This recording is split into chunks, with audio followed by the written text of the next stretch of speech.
तो पिछले एपिसोड में हमने देखा था कि सिंग्यू ने हाउसियान को बता दिया था कि वो वॉरियर टेम्पल का सबसे पहला सन ऑफ लाइट है, क्योंकि इसका माना 97 है। इसके बाद सिंग्यू हाउसियान को बताता है कि मेरे पास तुम्हारे लिए एक गिफ्ट है। अब इसकी मदर बायू भी इन दोनों को खड़े होकर देख रही थी। अब हाउसियान इस चीज को देखकर काफी ज्यादा हैरान होता है और इस चीज के बारे में वो सिंग्यू से पूछता है, जिसके बाद सिंग्यू इसे बताता है कि ये होली ट्रैक्शन फर्नेस है, जो काफी ज्यादा रेयर और नॉन एट्रीब्यूट फर्नेस है। अब इस बात को सुनकर हाउसियान सिंग्यू से पूछता है कि आखिर ये होली ट्रैक्शन फर्नेस क्या होता है। अब सिंग्यू हाउसियान को बताता है कि फर्नेस इस दुनिया में काफी ज्यादा कीमती होती है, क्योंकि इसे पावरफुल लोगों के द्वारा क्रेव किया जाता है, इसीलिए तुम एक ही फर्नेस से बहुत ही ज्यादा पावरफुल बन सकते हो। इसके बाद सिंग्यू हाउसियान को बताता है कि इस पूरी दुनिया में 74 फर्नेस है और हर एक फर्नेस के पास अपना अपना एट्रीब्यूट होता है। जैसे कि असेसियन जिसने तुमको बचाया था, उस टेक्निक का नाम 1000 टाइप फॉर्मेशन है, जिसको अटैक करने के लिए और डिस्ट्रॉय करने के लिए यूज किया जाता है। और इस वक्त जो मेरे हाथों में होली ट्रैक्शन फर्नेस है, वो गार्डियन वॉरियर के लिए बनाया गया है। और इसके बाद सिंग्यू हाउसियान का हाथ पकड़ लेता है और उसके एक उंगली में कट लगा देता है और फिर इसे बताता है कि इसे गाइड के रूप में ब्लड और मीडियम के रूप में मना की जरूरत होती है, जिसके बाद ये फर्नेस तुम्हारे बॉडी के साथ कंबाइन हो जाएगा। इसके बाद सिंग्यू हाउसियान को तैयार हो जाने को बोलता है और एक पावरफुल पंच मार के इसे मना स्पेस में भेज देता है, क्योंकि हाउसियान का मना यहीं पे रखा हुआ है, इसीलिए इसको मना स्पेस कहा जाता है। अब इस जगह को देखकर हाउसियान काफी ज्यादा हैरान हो जाता है। इसके बाद सिंग्यू हाउसियान को बताता है कि ये फर्नेस तुम्हारे साथ यहीं पे मर्ज होगा, लेकिन अभी भी हाउसियान को कोई भी बात समझ में नहीं आ रही थी। इसके बाद सिंग्यू हाउसियान को बताता है कि होली ट्रैक्शन फर्नेस 74 फर्नेस में 68 रैंक पर आता है, लेकिन इसकी एट्रीब्यूट इतनी ज्यादा रेयर है कि ये फर्नेस भी टॉप 10 फर्नेस से ज्यादा डिफरेंट नहीं है। अब हाउसियान इसकी बात को सुनकर सिंग्यू से इसकी वजह पूछता है। तो अब सिंग्यू इसको बताता है कि इसका असली वजह इसका रेयर एट्रीब्यूट ट्रैक्शन है, क्योंकि जब ये काम करना शुरू कर देता है, अब तुम्हारे दुश्मन तुम्हारे साथियों के बजाय केवल तुम्हारे ऊपर ही हमला करेंगे।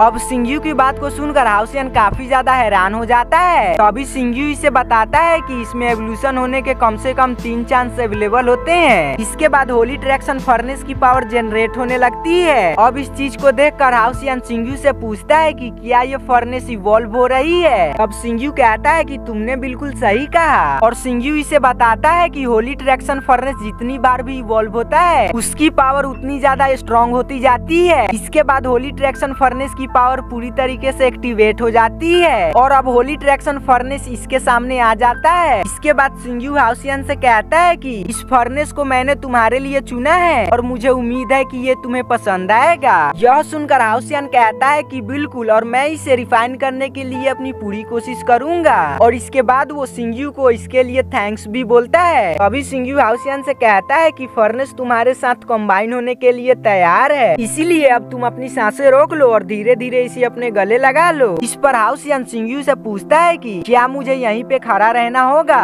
अब सिंग्यू हाउसियान से कहता है कि क्या तुम्हें पता है कि अगर एक शेर अपना शिकार खुद नहीं करेगा तो वो जंगल का राजा कभी भी नहीं बन पाएगा। और इतना बोलकर सिंग्यू यहाँ से जाने लगता है, लेकिन अब हाउसियान सोच में पड़ गया था, क्योंकि उसे सिंग्यू की बातों का मतलब समझ में नहीं आता। अब सिंग्यू हाउसियान से कहता है कि अपने दम पर सब कुछ पाकर ही तुम एक वॉरियर के ग्लोरी को हासिल कर सकते हो। अब सिंग्यू के बातों को सुनकर हाउसियान पूरी तरीके से कंफ्यूज हो जाता है और इसे समझ में नहीं आता कि सिंग्यू आखिर कहना क्या चाहता है। जिसके बाद सिंग्यू हाउसियान से कहता है कि तुम्हारे मदर और मुझे एक जरूरी एग्रीमेंट को पूरा करना है, इसीलिए आज के बाद तुम्हें अपनी प्रैक्टिस खुद से करनी होगी। अब इसके बात को सुनकर हाउसियान पूरी तरीके से हैरान हो जाता है और सिंग्यू से पूछता है कि आखिर इसका मतलब क्या है, लेकिन इसके बाद सिंग्यू कुछ भी नहीं बोलता और यहाँ से जाने लगता है। अब ये देखते ही हाउसियान सिंग्यू के पीछे दौड़ने लगता है, लेकिन इसी समय होली ट्रैक्शन फॉर्मेशन एक्टिवेट हो जाती है और इसमें से बहुत सारे चेन्स निकलकर हाउसियान को जकड़ लेते हैं। इसके बाद सिंग्यू हाउसियान से कहता है कि तुम्हारा इमोशनल होना केवल तुम्हारी मेरिट नहीं है, बल्कि ये चीज तुम्हारी कमजोरी भी है। लेकिन अब तुम्हारी मदर और मैं तुम्हारे साथ नहीं होंगे, इसीलिए तुम्हें अपना ख्याल खुद से रखना होगा। अब इस बात को बोलते बोलते सिंग्यू भी काफी ज्यादा इमोशनल हो गया था। अब इस बात से हाउसियान भी काफी दुखी हो जाता है और सिंग्यू से कहने लगता है कि आप लोग मुझे छोड़कर जा रहे हैं, लेकिन मैं भी आपके साथ क्यों नहीं चल सकता। चाहता, जिस पर सिंघू हाउसियान से कहता है कि तुम्हें रोने की जरूरत नहीं है, ये चीज केवल कुछ ही समय के लिए है। अब इसके बाद हाउसियान कुछ भी नहीं कर पाता और वो चेन शीशे अपनी तरफ खींचने लगते हैं। लेकिन अब हाउसियान काफी ज्यादा दुखी हो गया था और वो जोर जोर से चिल्लाने लगता है और कहता है कि मैं आप लोगों से अलग नहीं रहना चाहता। इसके बाद सीन शिफ्ट होता है और हम हाउसियान को देखते हैं जो कि बेहोश पड़ा होता है और इस बात से बायू काफी ज्यादा दुखी होती है और वो सिंघू से कहती है कि हाउसियान ने जब से जन्म लिया है वो मुझे अकेला छोड़कर कभी भी नहीं गया, इसीलिए बायू भी हाउसियान को अकेला छोड़कर नहीं जाना चाहती और वो सिंघू से रिक्वेस्ट करती है कि वो इसे इसके साथ ही रहने दे। लेकिन हम देखते हैं कि सिंघू भी इस बात से काफी ज्यादा दुखी होता है और वो भी इसे छोड़कर नहीं जाना चाहता, लेकिन फिर भी हाउसियान के भलाई के लिए उन्हें ऐसा करना ही होगा। इसके बाद सिंघू बायू से कहता है कि हाउसियान को अपना मिशन मिला है, इसीलिए उसका ताकतवर बनना जरूरी है, इसीलिए अगर तुम उसके साथ में रहोगी तो उसके लिए तुम कमजोरी बनी रहोगी, जिसकी वजह से वो कभी भी एक असली वॉरियर नहीं बन पाएगा।